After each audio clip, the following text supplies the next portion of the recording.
¿Te gusta leer novelas policiales? ¿Eres escritor o escritora y estás pensando en construir un relato que siga los parámetros de este importante género narrativo? Entonces no puedes perderte este video donde compartiré contigo una clase completa acerca de la estructura y del desarrollo histórico de la novela policial. Mi nombre es J.C. Sánchez, soy doctor en literatura y entrenador de escritores y te invito a conocer conmigo los secretos de la novela de misterio.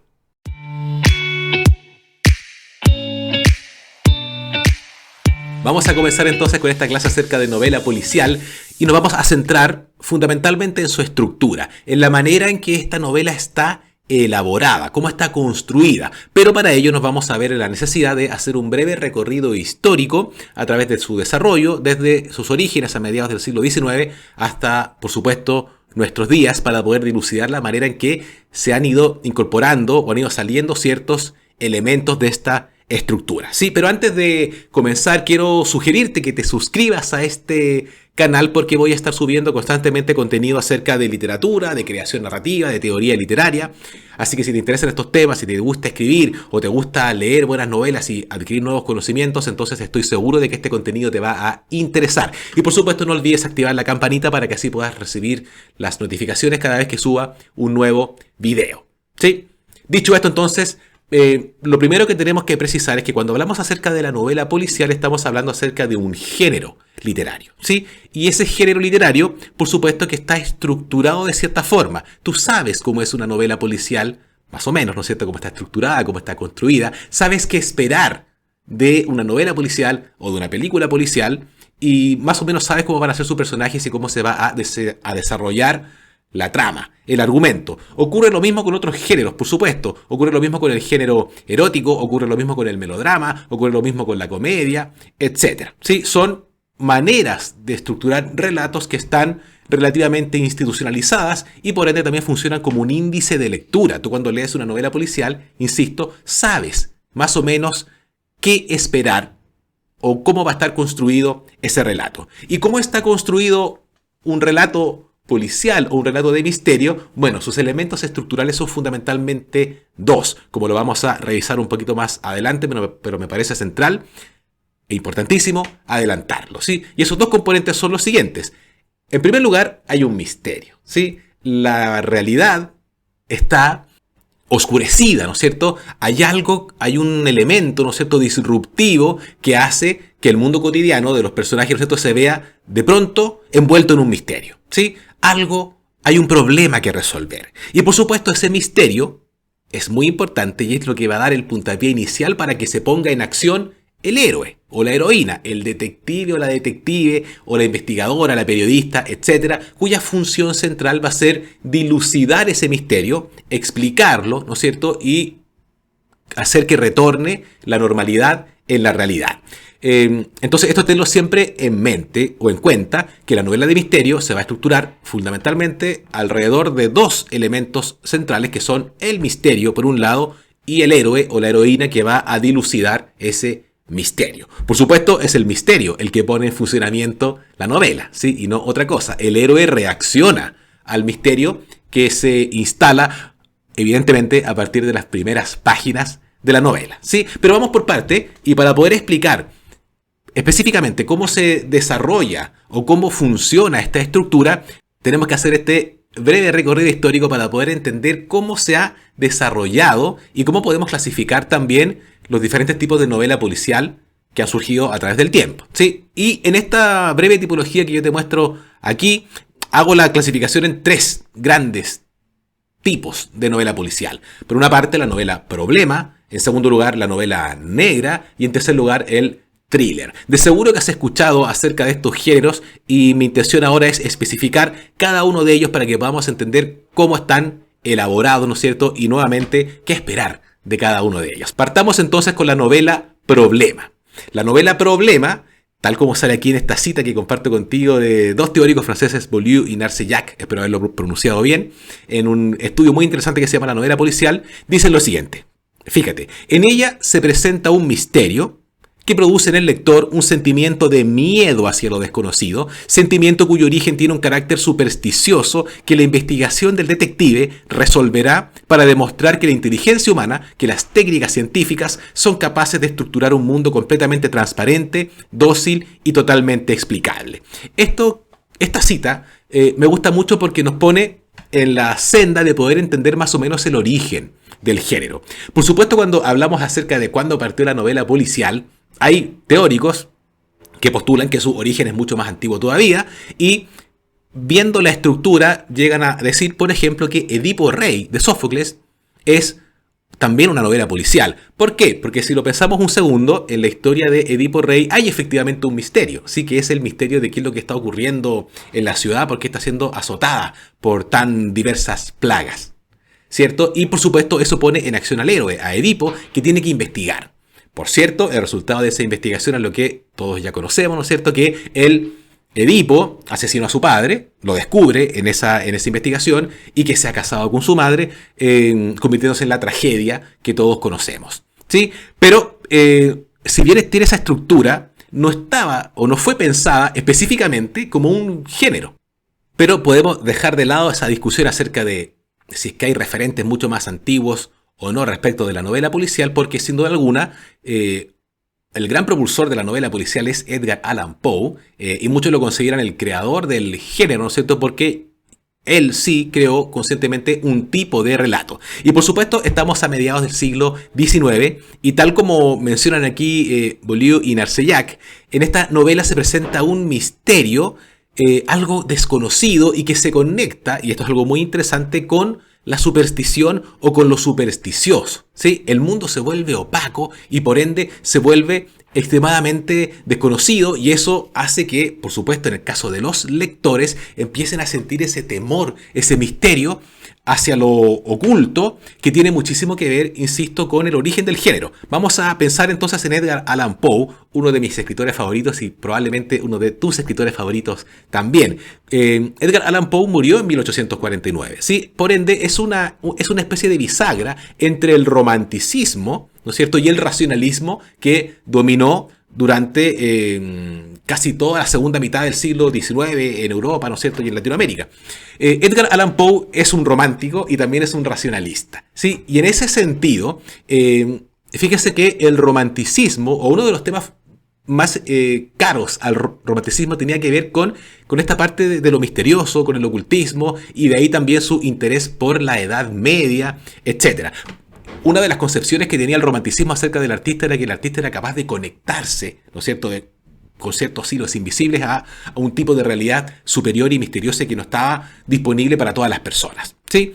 Ese espíritu, ¿no es cierto?, en los lectores de Edgar Allan Poe era en el que él estaba pensando activar, ¿no es cierto?, ese tipo de supersticiones. Y por ejemplo, una de las primeras cuentos policiales de Edgar Allan Poe es justamente lo que sale aquí en la lámina que te estoy mostrando, que es los crímenes de la Rue Morgue o los crímenes de la calle Morgue, donde se presenta al detective protagonista de 3 cuentos de Edgar Allan Poe, que es Auguste Dupin, ¿sí?, que protagoniza los crímenes de la calle Morgue, el misterio de Marie Roget y el misterio de la carta robada. 3 cuentos excelentes que, si no los conoces, te recomiendo que los busques porque los vas a poder encontrar de seguro por internet.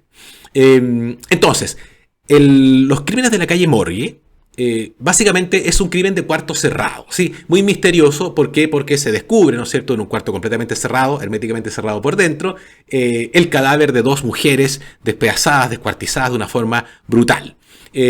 Por supuesto, la policía es incapaz de dar con los autores o con el autor de este misterio, y por supuesto para el lector esto es algo completamente irracional, ¿no es cierto? ¿Por qué? Porque el cuarto estaba cerrado, ¿no es cierto? ¿Y cómo puede ser entonces que en un cuarto cerrado haya ocurrido tal brutalidad? Posteriormente, y aquí te doy una alerta de spoiler, ¿no es cierto?, se descubre al asesinato y, tal como sale en esta figura, el asesino era un gorila, ¿sí?, que por sus capacidades físicas, etcétera, podía hacer cosas que por supuesto los humanos no podían hacer, como salir de esa habitación por ciertos lugares que ahí se descubren en la investigación, ¿sí? Pero fíjese que básicamente lo que está ocurriendo en el caso de Edgar Allan Poe, que está activando ese temor a lo desconocido, la superstición, pero a través de la acción del detective, ¿no es cierto?, que es completamente racional, ¿no es cierto?, y muy mental, devuelve la tranquilidad al lector entregando una explicación, ¿sí?, completamente comprensible y que se adecua a los cánones lógicos tradicionales. ¿Sí? Eso es muy interesante y dominó el origen del género policial.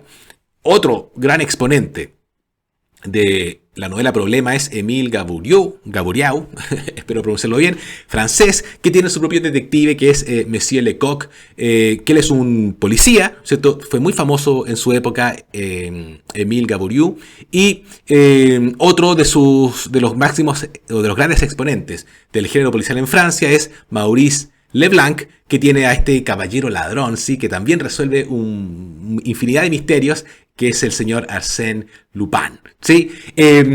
Maurice Leblanc era contemporáneo y por ende competidor editorial, ¿sí?, de Arthur Conan Doyle, o el creador, ¿no es cierto?, de uno de los más conocidos detectives de este tipo de novela, de la novela Problema, que es, por supuesto, Sherlock Holmes. ¿Sí? De seguro que has leído alguno de los cuentos o de las novelas de Sherlock Holmes. Son muy interesantes, son muy entretenidas porque nuevamente lo que hay ahí, ¿no es cierto?, es para el lector, insisto, o la lectora, un problema, un misterio que pone en acción al detective y lo resuelve. Fíjese que lo que está ocurriendo en este tipo de novelas es que los detectives son completamente mentales, ¿sí? Y muy especializados. Por ejemplo, en Estudio en Escarlata, cuando se introduce la figura de Sherlock Holmes a través de la mirada del Dr. Watson, en las primeras páginas se nos revela que, por ejemplo, Sherlock Holmes no conoce la teoría copernicana y no tenía idea ni le interesaba que la Tierra girara alrededor del Sol. Por ejemplo, es un extremo, ¿no es cierto? Parece incluso una caricatura, pero está ahí en el libro Estudio en Escarlata. Y Sherlock Holmes, bueno, cuando Watson le revela o le recrimina un poco a Sherlock Holmes que no tenga conocimiento acerca de la teoría copernicana, Sherlock Holmes le responde, no tenía idea, pero lo voy a olvidar de inmediato. ¿Sí? ¿Por qué? Porque ese tipo de conocimiento no le servía para resolver los misterios, que era básicamente lo que a él le interesaba. Entonces Sherlock Holmes conocía, por ejemplo, cómo identificar ciertos tipos de tabacos a través de las colillas, etcétera, cosas de ese tipo, porque están altamente especializados, profesionalizados y son completamente mentales. Otro gran exponente y un detective que a mí en lo personal siempre me ha gustado mucho es el de Chesterton, que es el padre Brown. ¿Sí? Y el padre Brown es un cura católico que resuelve misterios de forma muy inteligente también. Chesterton es un gran escritor, muy inteligente, y cada una de las problemas o de las encrucijadas que construye son muy ingeniosas. ¿Sí? Y este padre, fíjense que el padre Brown, ¿por qué lo menciono? Porque es un tipo que no tiene, por supuesto, nada que ver con el tema físico. Al contrario, cuando se nos presenta al padre Brown, siempre se lo presenta en esta serie de cuentos y de relatos como una figura más bien pusilánime, ¿sí? Como un personaje de bajo perfil, etcétera, pero que a través del poder de la razón va a ir resolviendo estos diferentes misterios. Y por supuesto su conocimiento, que va a tener que ver con el conocimiento del alma humana a través de la confesión, como es propio, ¿no es cierto?, de la creencia católica. Por supuesto no podemos dejar de mencionar a otro de los más famosos, Hércules Poirot, de la gran Agatha Christie. Y para terminar este breve desarrollo, no podemos dejar de mencionar a dos grandes cuentistas latinoamericanos que escribieron juntos a cuatro manos, como se dice, con el seudónimo de Bustos Domecq, una serie de cuentos policiales que también pertenecen a este tipo de novelas. Sí, y en el caso de Jorge Luis Borges, tenemos dos grandes cuentos policiales en ficciones, que es El jardín de los senderos que se bifurcan y La muerte y la brújula, que si no los conoces te recomiendo que los leas porque también tienen un componente metafísico muy interesante. Pero sigamos adelante con el desarrollo del género, y la siguiente etapa en la novela policial tiene que ver con la novela negra. Leamos esta definición que nos da César Díaz, que es la siguiente. Dice: los supuestos principales de esta novela los constituyen, primero, la convicción de que el hombre actúa fundamentalmente guiado por su egoísmo, ante el que está dispuesto a sacrificar otras vidas sin mayores escrúpulos. Segundo, que los mecanismos sociales resultan insuficientes para garantizar la seguridad del individuo. Las leyes son ignoradas, la policía actúa incompetentemente y los criminales pueden corromperla con su extraordinaria capacidad económica. La novela negra se desarrolla fundamentalmente en Estados Unidos después de la Primera Guerra Mundial o en el periodo de entreguerras, y muchos teóricos consideran que tiene que ver básicamente con la Gran Depresión de 1929. Por supuesto, donde empiezan a surgir las mafias, el crimen organizado, y en ese sentido el detective deja de ser un ser completamente mental o racional como lo eran los detectives anteriores, ¿no es cierto? Dupin, Sherlock Holmes, Hércules Poirot, etc. Sino que ahora los detectives empiezan a introducirse en este mundo oscuro, ¿no es cierto? Y desde una visión más bien pesimista. Es por eso que la novela negra recibe ese nombre de la negritud, ¿no es cierto? Básicamente por esa visión de la sociedad, ¿no es cierto? Desesperanzadora. Entonces el detective, en este caso en particular, deja de ser completamente racional y ya lo vamos a ver mucho más físico. Es un tipo que no va a dudar en usar los puños, en disparar, y por supuesto también es un héroe que empieza a tener relaciones eróticas con personajes femeninos, cosa que no ocurría en la novela Problema, ¿sí? Dupin, Sherlock Holmes incluso parecieran ser en ciertos momentos, ¿no? Ciertos seres asexuados, ¿sí? Que sin intereses eróticos aparentes. En cambio, en la novela negra, por supuesto que no. Podríamos pensar que el problema o el misterio empieza a pasar o a perder protagonismo, ¿no es cierto?, para darle un poco más de importancia a la peripecia, a las aventuras que van a vivir los detectives. Una cosa interesante de la novela negra es que también surge editorialmente a raíz de lo que se conoce como las pulp fiction, ¿sí? Que eran publicaciones, revistas que se vendían en los kioscos de periódicos con diferentes historias que eran muy atractivas para las masas, ¿no es cierto? Como por ejemplo las historias de detectives, las historias de gángster, las historias de cowboys, etcétera, que, insisto, eran muy famosas en la época. Y desde ahí empiezan a surgir estos escritores que después pasan a la literatura más bien formal publicando novelas, ¿sí? Uno de los más importantes y uno de los primeros es el señor Dashiell Hammett, que tiene un conocidísimo detective llamado Sam Spade y que fue interpretado en el cine por uno de los íconos, ¿no es cierto?, del cine negro, que es Humphrey Bogart. Sí, su novela se llama El Halcón Maltés y, tal como te mencionaba, es un escritor que partió escribiendo para Pulp Fiction, ¿no es cierto?, y que después derivó en la literatura más seria, si que se quiere.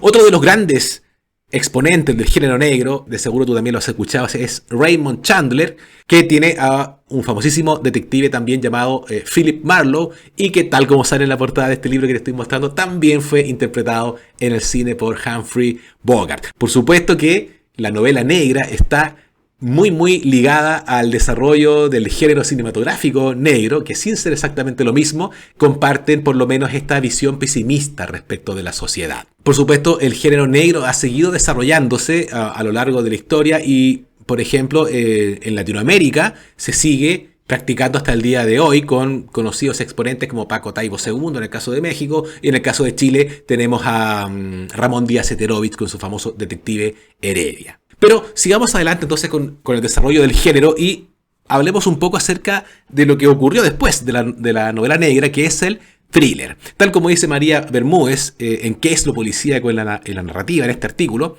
Dice lo siguiente: en el thriller, los caracteres fundamentales de la serie negra se llevan a extremos. El enigma va disminuyendo a favor de la peripecia. El detective se ha vuelto más violento y mujeriego y a la vez increíblemente invulnerable. A la exageración en la violencia se suma el exceso en el erotismo y el lenguaje. Fíjate que lo que ocurre en esta tercera tipología de novelas es que el misterio empieza a perder aún más protagonismo para dejarle el espacio a la peripecia, a las aventuras sexuales, violentas de los héroes o de los detectives. Ejemplos los vas a reconocer de inmediato. En Estados Unidos, Mike Spillan, que era un autor también de cómics. De hecho, escribió algunas de las historias del Capitán América, etc. Y, por supuesto, motivado por necesidades económicas, se decidió a escribir este tipo de historias con su detective Mike Hammer. Escribió muchísimas novelas que se vendían en los kioscos, etc., a precios muy asequibles y que, por ende, se volvieron muy masivas. Estamos ya después de la Segunda Guerra Mundial y donde, tanto en el cine, ¿no es cierto?, como en la realidad, la violencia empezó a ser una cuestión cotidiana. Entonces, el público ya no se sorprendía por ver escenas de violencia explícita ni en la literatura ni en el cine. Entonces, por ejemplo, en las novelas de Mike Spillan empiezan a morir muchas personas en cada uno de sus libros, lo que evidentemente sorprende y establece un precedente en este tipo de literatura. Por supuesto que en el caso de Inglaterra tenemos al gran Ian Fleming con uno de los personajes más icónicos del cine y de la literatura de este tipo, que es James Bond. Por supuesto que la relación entre literatura y cine se empieza a hacer, por la masividad de estas novelas, se empieza a hacer mucho más estrecha, y este tipo de historias también se convirtieron en franquicias cinematográficas. Y, por ejemplo, no en el caso de Mike Hammer, pero sí en el caso de James Bond, se siguen desarrollando películas hasta el día de hoy. Sí, en este tipo de novelas, por supuesto que sigue habiendo un misterio que moviliza la trama, pero lo que les interesa a los espectadores es ver la manera en que el personaje se va a enfrentar a sus enemigos, se va a golpear con ellos, va a tener amoríos, etcétera, etcétera. Dicho esto, entonces, me gustaría pasar a lo que verdaderamente nos interesa, que tiene que ver con cómo es este género, cómo está estructurado, cuáles son sus elementos fundamentales, qué es lo que hacen que una historia, que una novela, que un relato sea policial y no sea otra cosa, ¿sí? Y para ello voy a referirme a un estudio que a mí siempre me ha gustado mucho, porque me parece que es muy asertivo al interpretar tanto el génesis, ¿no es cierto?, como la estructura del género policial. Jerry Palmer, que es el autor de este estudio, denomina thriller, y me parece que es un término interesante, denomina thriller a todo este tipo de novelas, y por supuesto en este estudio incluye desde los cuentos de Edgar Allan Poe hasta las novelas de Mike Hammer y de Ian Fleming, como lo hemos conversado recién. ¿Cuál es la tesis fundamental de Jerry Palmer? Es la siguiente, ¿no es cierto? Tal como te mencionaba al principio, que la novela policial tiene dos elementos estructurales básicos, los que él llama el misterio o la conspiración, en los términos de Jerry Palmer, y el héroe o la heroína. Esta pareja, dice Jerry Palmer, la conspiración y el héroe, constituyen la parte fundamental de la novela de misterio. El argumento, la historia, es el proceso por el cual el héroe evita la conspiración, y este proceso es el que proporciona las emociones que generalmente busca el lector. ¿Sí? Cuando queremos ver una película o queremos leer una novela policial, básicamente lo que buscamos es que nos presenten un misterio o una conspiración, y que por supuesto nos presenten al héroe que la va a resolver. Uno de los últimos éxitos editoriales masivos, ¿no es cierto?, de thriller es por supuesto el Código Da Vinci, que está estructurado siguiendo todos los cánones del género thriller, con mucha acción, con muchos misterios, con conspiraciones, etc. Pero vamos por parte para poder explicar los elementos estructurales de la novela de misterio. Primero, hablemos acerca del héroe. ¿Cómo está estructurado el detective? ¿No es cierto? Por lo tanto, si tú quieres escribir una novela de misterio, o si te gusta leer novelas de misterio, de seguro que estos elementos te pueden dar algunas luces respecto de cómo construir tus historias o de cómo interpretar las historias que lees. Y el héroe, dice Jerry Palmer, tiene tres características fundamentales. Primero, su profesionalismo. Segundo, el aislamiento. Y tercero, la competencia. Vayamos a ver cada una de ellas. Vamos entonces con el profesionalismo. Sí, Jerry Palmer dice que el profesionalismo en el héroe, ¿no es cierto?, es la capacidad de improvisar y adaptarse, ¿sí?, de improvisación. Y lo contrasta con las características por lo general del villano, ¿no es cierto?, porque los villanos o los que están detrás de estas conspiraciones suelen ser burócratas, dice Jerry Palmer, muy estructurados. ¿Por qué? Porque tienen un plan, ¿sí? Si lo pensamos un segundo, una conspiración, por supuesto que está altamente planificada, altamente estructurada, estudiada, y suelen ser bastante complejas, ¿sí? De hecho, toda esta idea, ¿no es cierto?, de las conspiraciones o de la conspiranoia de la que habla mucha gente, tiene que ver básicamente con la idea, ¿no es cierto?, con la percepción, con la sensación de que la realidad, ¿no es cierto?, o de que la realidad está construida, ¿no es cierto?, en base a un engaño, ¿no es cierto?, y que ese engaño responde a un plan que lo elabora un grupo que tiene, por supuesto, intereses de poder propios, ¿sí? Ya, puesto entonces en ese campo, ¿no es cierto?, de pensamiento respecto de las conspiraciones, tenemos que pensar entonces de que los villanos, de que los que hacen estos misterios, de los que elaboran estos problemas, de los malos, ¿no es cierto?, de los malvados de las novelas policiales, son los que estructuran este plan, ¿no es cierto? Entonces son burócratas, elaboran planes, ¿no es cierto?, y los siguen al pie de la letra para poder torcer la visión del mundo, ¿no es cierto?, y para poder torcer la realidad. Por supuesto, el héroe se va a tener que enfrentar, ¿no es cierto?, a esos villanos, y la forma que tiene de enfrentarlos es improvisando, ¿sí? Básicamente porque no conoce las características de este plan, y por supuesto para generar el contraste, ¿sí? Cuando el héroe descubre el plan, ¿no es cierto?, y le cambia algún elemento al villano, como el villano está tan estructurado, ¿no es cierto?, se derrumba. No puede improvisar. No tiene la capacidad de improvisación que tiene el héroe. Y por supuesto personajes como James Bond o como John McClane, el héroe de Duro de Matar, se enfrentan a diversos tipos de conspiraciones, muchas veces diciendo inclusive, bueno, yo voy sin plan, simplemente voy a ir y voy a confiar en mis propias capacidades y algo se me va a ocurrir cuando me enfrente a la conspiración.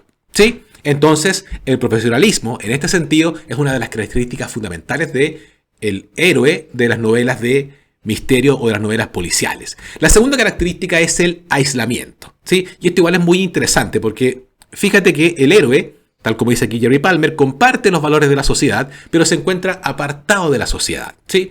El héroe de la novela policial suele ser conservador, como la mayoría de los héroes, incluso como los superhéroes, que también son una invención estadounidense.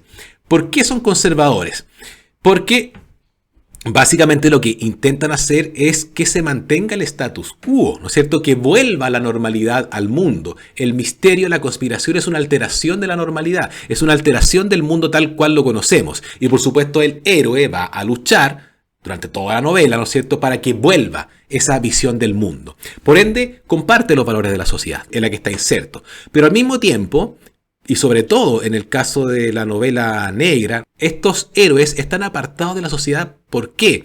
Porque se ven enfrentados a introducirse en ese mundo, en ese submundo de las conspiraciones, de los misterios, etc. Entonces tenemos a personajes como Dupin, como Sherlock Holmes, como James Bond, como John McClane, ¿no es cierto?, que les cuesta mucho comportarse como personas normales. No están casados, la mayoría, ¿no es cierto?, no tienen familia, la mayoría, no todos, por supuesto, pero básicamente demostrando con esto el carácter aislados que tienen estos personajes.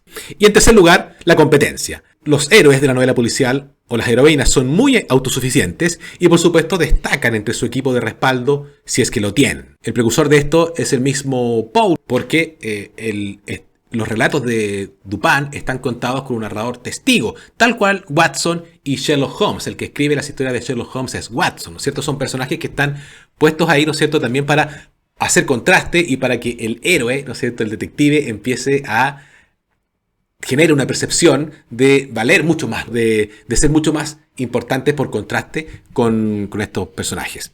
Y por supuesto, muchos de los héroes tienen equipos de respaldo. Estoy pensando por ejemplo en James Bond, etcétera. O en héroes que son policías y que tienen por supuesto a su disposición los recursos policiales, pero así todo son personajes que son autosuficientes, ¿no es cierto? Ellos solos muchas veces pueden contra todo el plan y contra toda la conspiración, ¿sí? Rambo, por ejemplo, es un ejemplo de ello, ¿sí? Las películas de acción, por lo general, que son derivados del thriller, tienen muchísimo que ver con esto, ¿sí? Y con estos héroes que, tal como lo veíamos en la cita, incluso se vuelven invulnerables, ¿sí? Misión imposible, etcétera. Y que, por supuesto, tienen muchísimo éxito en el público.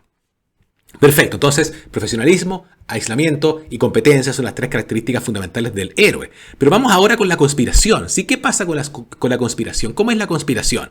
Nos dice Jerry Palmer que las características fundamentales de la conspiración son dos, que son misteriosas y que son monstruosas.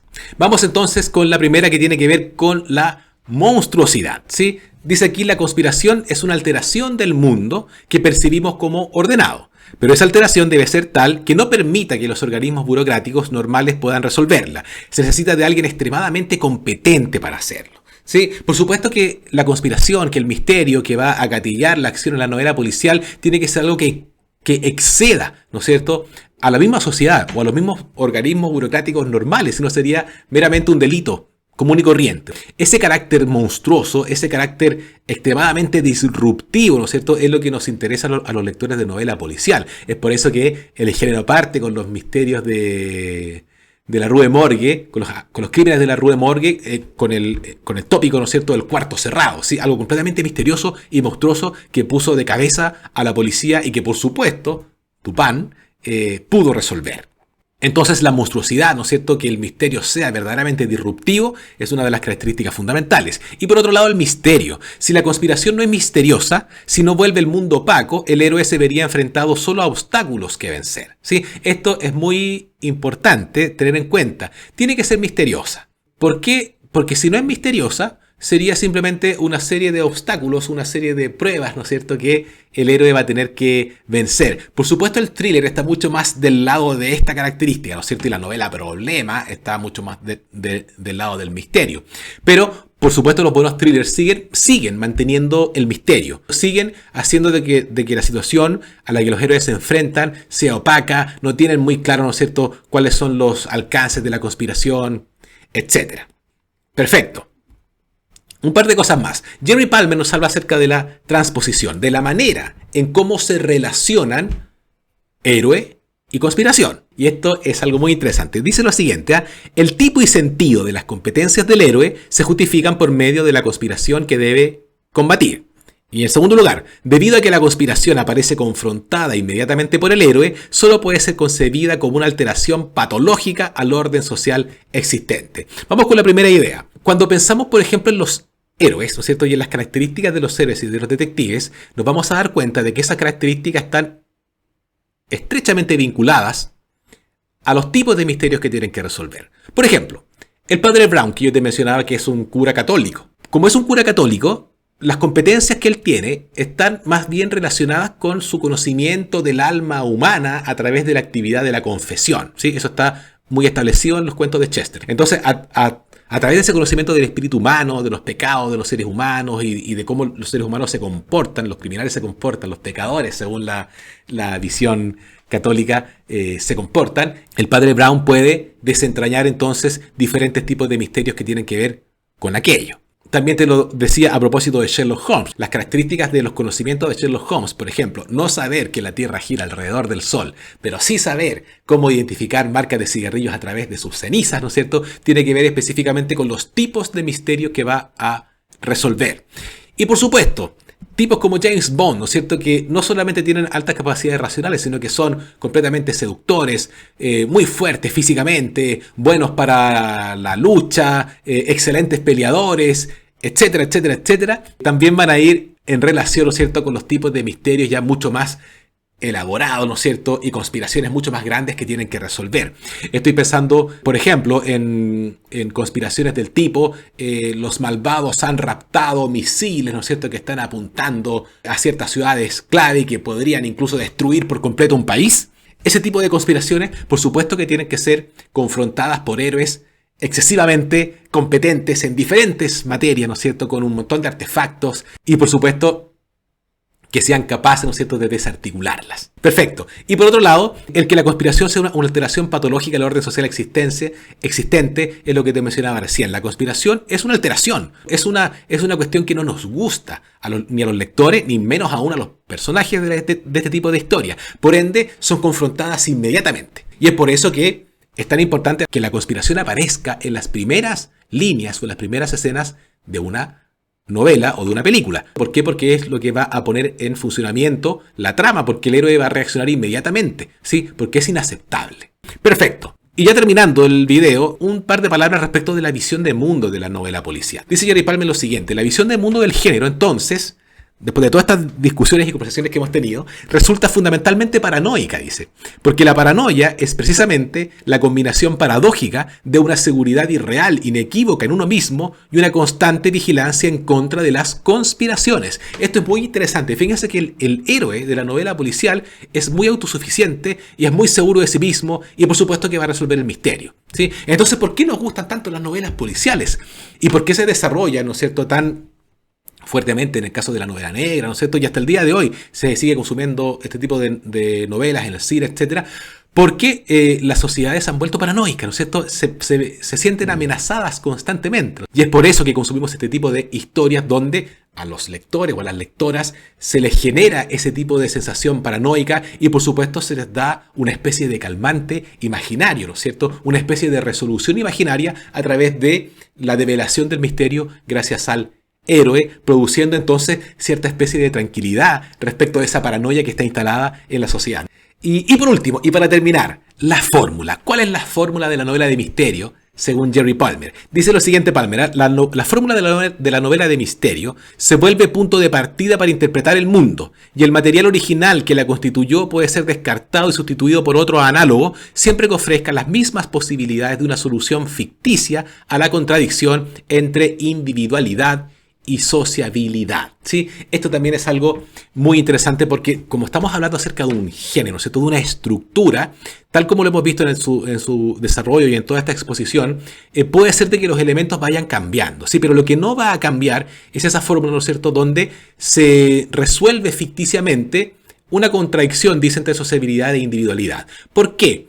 Porque el género se desarrolla durante el siglo XIX, ¿no es cierto?, donde básicamente se empiezan a desarrollar también las policías, ¿no es cierto? Y el concepto de delito. Y el delito, básicamente, a la propiedad privada, como el robo, etcétera, y a la vida humana, como los crímenes, los asesinatos fundamentalmente, son percibidos por las sociedades como cuestiones completamente inaceptables. Y por ende, la sociedad, ¿no es cierto?, a través del Estado, empieza a generar y a crear organismos, instituciones que van a luchar y que las van a dejar fuera. Y al mismo tiempo, el desarrollo de la sociedad a partir del siglo XIX, dejando de lado los experimentos socialistas, son altamente individualistas, ¿no es cierto? Y básicamente el héroe de las novelas policiales, es un representante del individualismo competitivo o de la ideología del individualismo competitivo. Es un tipo que va a resolver los problemas solo. Y si es que tiene un grupo de respaldo, él es el líder y sea como sea, va a terminar resolviéndolo él o ella.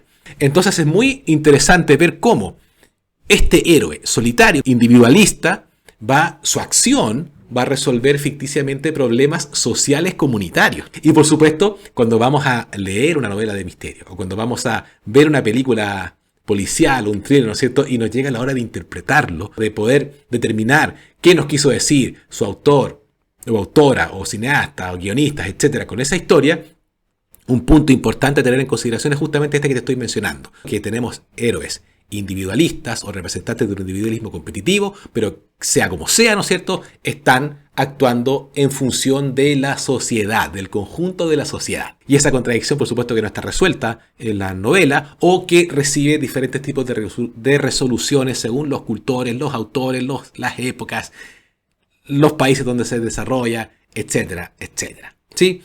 Fantástico. Espero entonces que esta clase te haya servido, te sirva, te ilumine, ¿no es cierto?, respecto, si eres escritor o escritora, respecto de cómo elaborar novelas de misterio, y si eres un lector o consumidor de novelas de misterio, de películas policiales, ¿no es cierto?, respecto de cómo interpretarlas. Sí, por mi parte yo me despido, ha sido para mí un gusto compartir esta conversación contigo y por supuesto que nos vemos en un siguiente video. Nos vemos, que estés muy bien. Chao, chao, chao.